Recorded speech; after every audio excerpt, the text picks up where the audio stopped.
Ambassador Majed Bamya is the Deputy Permanent Observer of the State of Palestine to the UN, a representative of the Palestinian people not aligned with Hamas. Majed Bamya, welcome to 7:30. Thank you.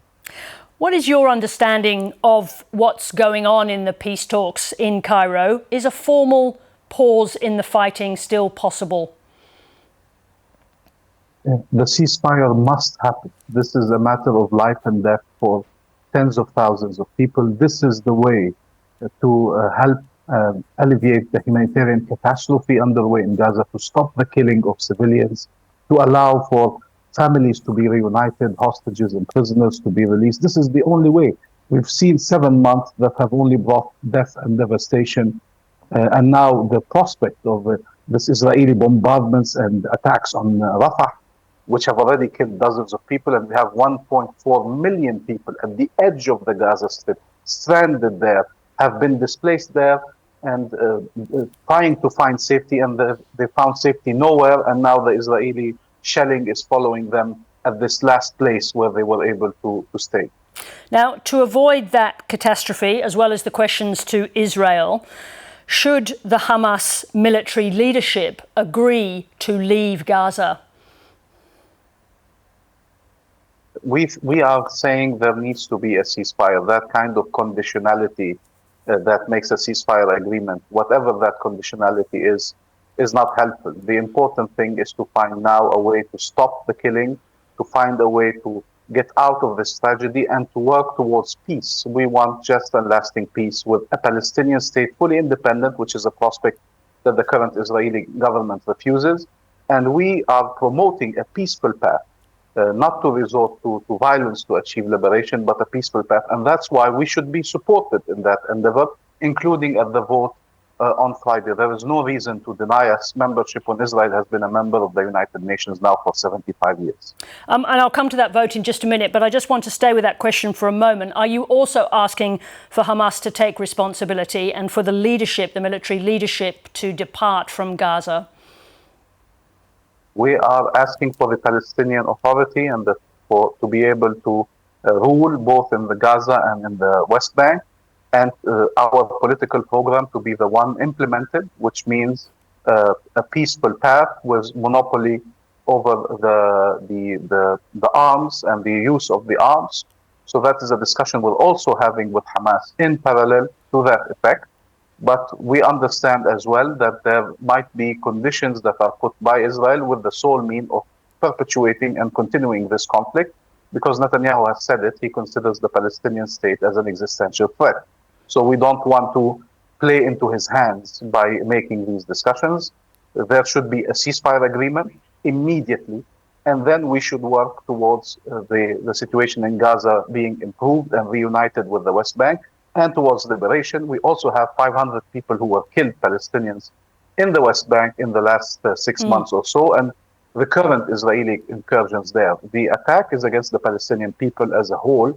Even if the narrative is against Hamas, the reality of the Israeli assault is that its targets are Palestinian civilians and the Palestinian people. But to be clear, there are direct conversations taking place between the Palestinian Authority and Hamas about the future? We have had unity talks now for a long time, even prior to the 7th of October. We have had a division now for several years that we are trying to resolve. And we have also said that we support a ceasefire agreement, and we have called on Hamas to do so, and it has done so in the last few days. And we have welcomed its approval of a ceasefire agreement. And we have been clear that the only way forward is peace, is the two-state solution with Palestine and Israel living side by side according to UN resolutions, as we've always promoted the solution among the Palestinian people. Let me talk about the vote that is going to take place at the UN on the status of UN membership. It is taking place at a very sensitive moment in the negotiations. Do you expect it to have any impact at all on those negotiations? No, it's... the idea is to show the Palestinian people there is hope at a time of great tragedy, that the prospect is not death, displacement, or subjugation, that the occupation of their territory and their land will not continue forever.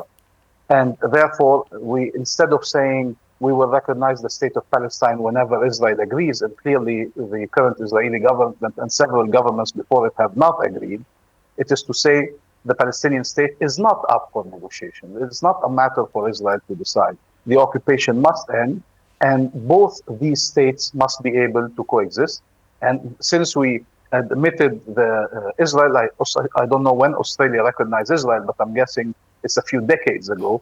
There's no reason not to support our membership, and I hope that Australia, like other countries, there's a few who remain who haven't recognized the state of Palestine, will do so in the near future. 144 states around the world have already recognized the state of Palestine. Talking about Australia, are you urging Australia directly? Are you speaking to the Australian representatives directly about supporting this vote? Of course, we are speaking to all peace-loving nations. We are speaking to the Europeans, to Australia, to New Zealand and others. There's a few who have not recognized. And we know that several of them who have not yet recognized voted with us in the Security Council. That was the case of France, Slovenia, Japan, Republic of Korea. And we expect many more to vote with us in the General Assembly. And then we will continue this conversation around recognition. But in relation to the Australians, have they given you any indication of how they will vote on Friday? That is premature. That is for them to decide. But I can tell you, we are hopeful they will be in a position to support alongside the overwhelming majority of the international community. It's going to be extremely wide support for the Palestinian people, and because it is seen as an investment in peace and respect for international law and support to our right to self-determination. So really, there's no reason not to vote in support. This is not a vote against anyone. This is a vote in favor of the Palestinian people and peace in our region. And in those conversations with the Australians, have they given you any reason to believe that they are moving towards a vote in favour after their last abstention? Do you have reason to hope?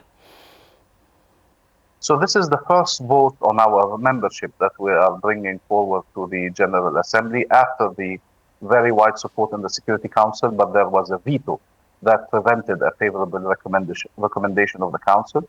So Australia has been, outspoken on its support to Palestinian rights and the two-state solution, and we hope that it will vote in a coherent manner with these positions by supporting the resolution. I was speaking about the period in 2012, but let me just move on to this. How do you convince opponents who say that a yes vote on Friday would reward Hamas, would reward terrorism? I don't understand this logic that supporting the two-state solution would be somehow anything but supporting international law and the positions of all the countries around the world who are saying they have an unwavering commitment to it. This idea that Palestinian freedom is an obstacle to peace is absurd. Palestinian freedom is the path towards peace, and it's the right signal to send to the Palestinian people that there is a political way forward instead of a non-political way forward. So I think, honestly, if that was a good time to do it, this would be it. Let me just put the draft to you. The draft resolution says the General Assembly determines that the State of Palestine is, in its judgment, a peace-loving state and should therefore be admitted to membership of the United Nations. How does a Hamas-controlled Gaza fit into that? So the State of Palestine is represented by its authorities, and its authorities have been unequivocal in their decision to support peace and in the opposition to any killing of civilians, any violations of international law, and have acted consistently with that. The language of the draft resolution is still under negotiation, so things might evolve, but the spirit of it is that we are qualified for membership. We have demonstrated it over the years, and it is an investment in peace. And the language of the resolution is unequivocal about the two-state solution, about international law, and the need for its respect, and we are committed to that. Majed Bamya will be watching very closely. Thank you very much indeed for joining us this evening. Thank you.